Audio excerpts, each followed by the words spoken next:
Hey, hey, hey, people. How are y'all doing? There we go. How are y'all doing? Welcome to Tea and Truth with Karen Booth. I am the baggage handler. I help you clear out the baggage that rests in your soul and hope to help you build confidence so that you can move forward in the things that God would have you to do. Dear believer, how are you doing today? So, uh, let me just do the one thing. I like to highlight when I come on and then I get on with y'all. So today, last week, we talked about confidence. This month, we have been primarily focusing on confidence and a little bit of identity and how we get confidence and how we can sustain confidence. So today,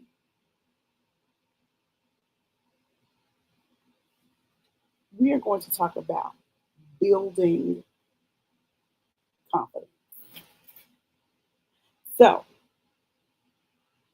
we have learned that confidence is not arrogance. Clip that. We have learned that it is not pretending to have all the answers. Confidence is simply the state of being certain. If I'm confident that I'm a good coach, then I'm certain that I'm a good coach. If I'm confident that I can play the piano well, then I'm certain that I play the piano well. If I'm confident that I can draw well, then I'm certain that I can draw well. So it's a state of confidence, state of being certain in whatever it is that you got going on, right? And so we also learned that confidence just it doesn't just show up. Here I am, confident. Here we are. It grows. Just because you don't feel like you're confident. Let me close it up because my air conditioner is loud. Just because you don't feel like you are confident in an area doesn't mean that you can't grow your confidence in said area. Okay? I shared this equation with you all last week. I said confidence equals evidence plus acknowledgement. Confidence might even made a little sound. I think. Oops. Confidence equals evidence plus acknowledgement on repeat. Right? So, what does that mean? That means celebrate your wins. Right? I told y'all my husband told me last week. He said, Karen, you never celebrate your wins. I said, what are you talking about? He said, you do something great. You achieve a goal, whether it's a huge goal or it's just, something that you wanted to do, and you do it and you move on to the next thing to do, as opposed to taking a moment, thinking about it, doing something to acknowledge it. Get your favorite drink, get your favorite ice cream cone, get your, take an hour and go read your favorite book. So do something that that you like. Go to your favorite museum. Go to the park and just sit by the water and relax one day. But you should do that anyway. But just something to do to acknowledge your wins. Why? Because you need to have evidence solidified in your mind that you've acknowledged that what you've done is a success. Hey, Ashley Chamba. Hey, Venetia. How are y'all doing? And so, confidence is evidence plus acknowledgement. Okay? Every time you see good work, every time you obey, every time you take a small step, you gain another piece of confidence. And you don't just move on to the next thing. You say, you know what, I did a good job. You know what, I did this. You can even journal it. You can journal it. You know what? I completed this major project, something that I've never done before, and I'm sitting here and I am thanking God that He allowed me the ability to be able to do that. Acknowledge it. Because guess what? The next time God asks you to do something, then you have something to fall back on and say, you know what? He helped me to do this. So I'm confident that we can go on and do this. So as we close out the month, I will leave you with three things that can help you continue to build confidence as we move to our next topic in August. So, number one, you always want to remember what God has already done. One of the quickest ways that confidence disappears is when we forget. Ask me how I know. How many of y'all have had God do something great for you and you didn't write it down, or you got so focused on what is not that you forgot what he had done?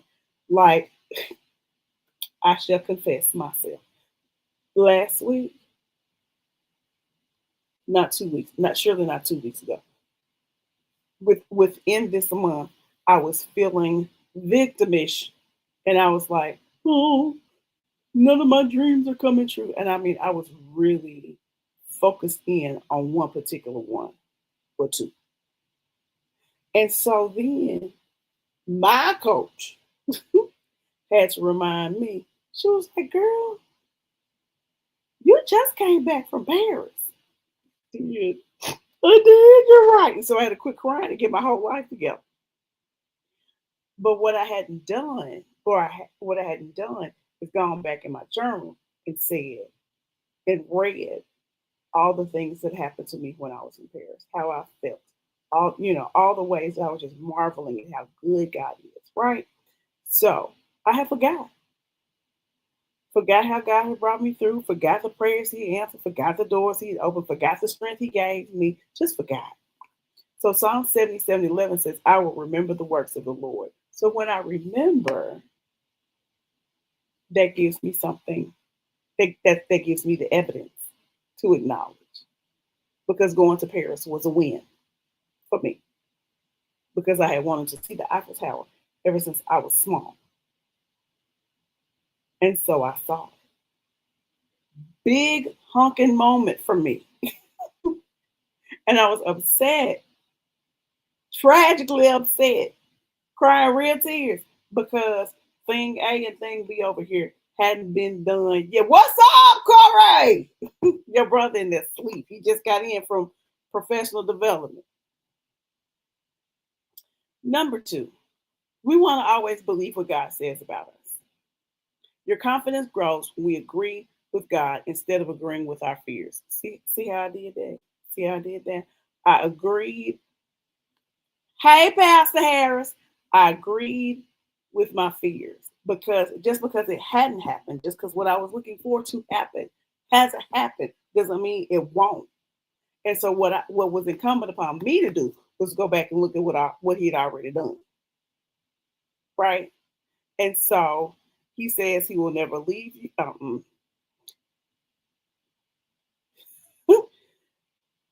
Confident. Yeah, yeah. I got lost in my notes. I got lost in my thoughts. I'm sorry. So confidence grows when we agree with God instead of agreeing with our fears. If God says you're his workmanship, walk like it. If God says you're fearfully and wonderfully made, believe it. If God says he'll never leave you, then stop acting like you are facing life by yourself. See what I had done?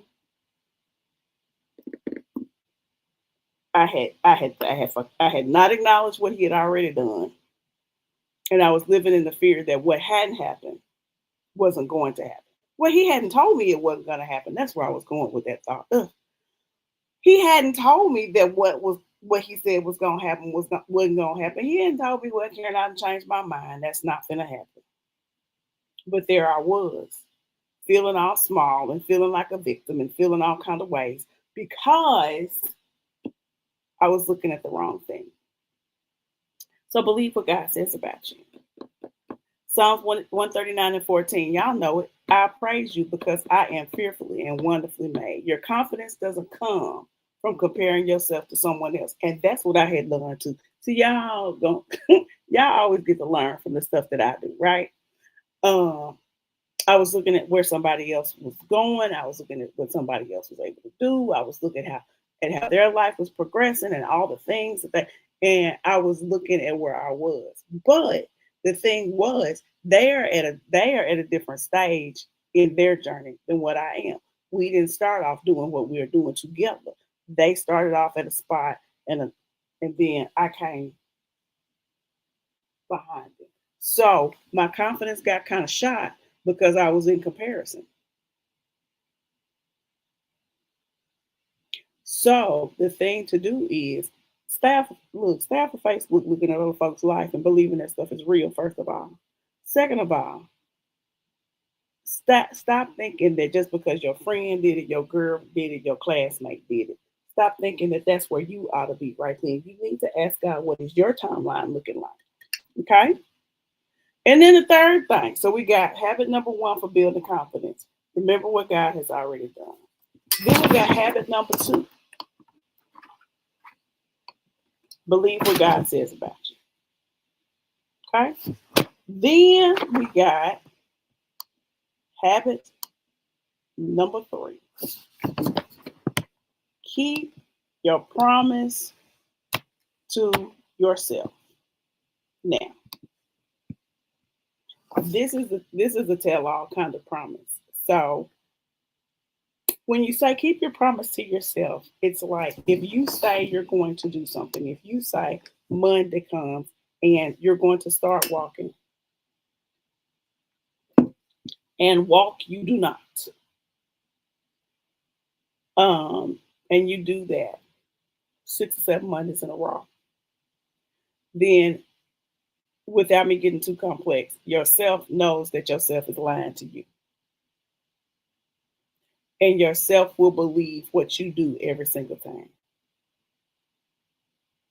Confidence doesn't grow because God speaks. Confidence grows when we begin responding consistently to what He says. Have you ever prayed a prayer? Lord, give me a strategy. And then He gives you a strategy. And then you get excited. And then you write it down. And then you study. And then you do nothing. Raise your hand, chocolate, brown, and caramel, and vanilla, if you have ever done that. You get the strategy, you get excited, and then you punk out, you find every reason not to, you do all the things, right? And so you do that enough, and that's self-sabotage. And that is, because you have made a decision not to do the instructions that you asked for. The instructions that you asked for that God gave you are going to get you to the next place, whatever that next place is. Hey, Michelle. And for whatever reason, you don't do what you said you were going to do. It ain't nobody else's fault. Did nobody else threaten you? Did nobody else ain't nobody else's fault? It's you fault. It's your fault. And so once you do that enough, once you procrastinate enough, once you put it off enough, once you self sabotage enough, once you don't do what you said you were going to do enough. Look, as my husband would say, your inner you know that you are not going to keep your word to you. My inner Karen knew that Karen was not going to be reliable at one point. But then I started doing little things that I would recognize that I had done to move myself forward to the goal that I had set. I set smaller goals. I, I started acknowledging my wins, right? And by doing that, it built the thought pattern in me that, oh, maybe I will keep my word to myself. And then after doing it enough, after keeping the promise to myself enough, myself started reminding me. I remember when it started happening. Hey, Kim Armstrong. I had the plan to do something, and then I was like, well, let me wait and go and do something else that was important but not urgent and not related to accomplishing the goal that I needed to accomplish. And so from the inside of me, I heard, So you really not gonna do that? You really gonna that's out of like my mind was like, Karen, that's out of order. Now for forever, out of order was fine because I was at the time I was a procrastinator. At the time, I would I would I would not behave with integrity towards myself, and so I would not accomplish my goals as fast as I needed to, or as thoroughly as I needed to, or as efficiently as I needed to. Stuff would get done, but it might get done in not the level of excellence that I would expect from me. So then when I started keeping promises to myself, little promises. Karen, get up at 7 o'clock and do XYZ and then start working on your paper. Karen, get up, do XYZ, meal prep so that you don't have to worry about what to eat for the rest of the week. Things that seem insignificant, but show yourself that you plan to operate within integrity towards yourself.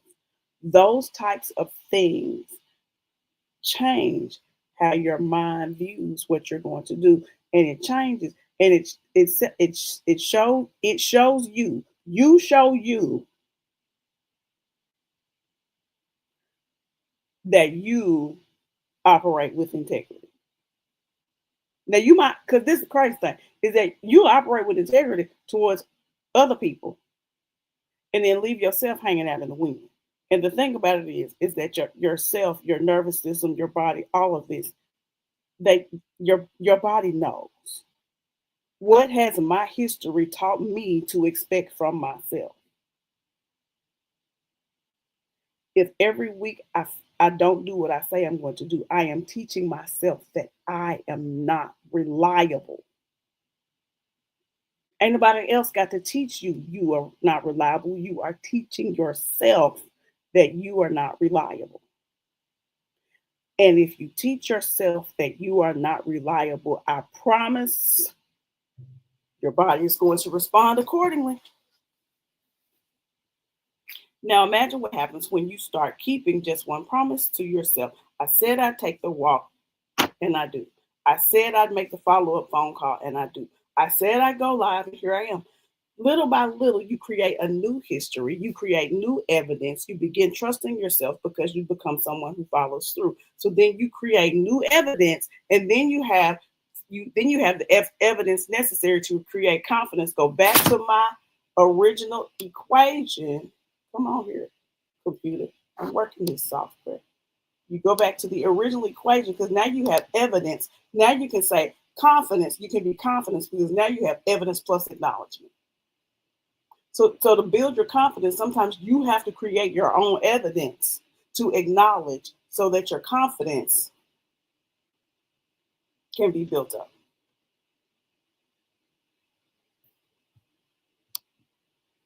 Am I making sense? Am I in your business, Kristen? so, so if I leave you with these three things as we finish this month, they would be: remember what God has already done, believe what God says about you, and most importantly, keep your promise to yourself and do that again and again and again. That way, you have the evidence to acknowledge so that you can build your confidence. Okay? So next time we're together, since I'm all in your business, come be with me Friday. Come be with me Friday at 4:30 because what we're going to do is talk about one more area that can quietly destroy our confidence if we're not careful. Now, you need to forgive yourself because sometimes oftentimes, the person standing between the us that we are and the life that God is calling us to live is the person, it's the man in the mirror. Oh, yeah. Okay, so yeah, I went Michael Jackson for a minute. So come back with me, and join me Friday at 4:30, where we'll talk about some forgiveness and some confidence. Okay, y'all? All right. Thank you so much for joining me. Like the video, tag, share, tag. Give me some hearts, give me some fire so I can get on up in the algorithm so I can reach some more people, right? Because it's all about helping people be their best and clearing out their soul bag. All right? Y'all have a good day, and I will see y'all on Friday.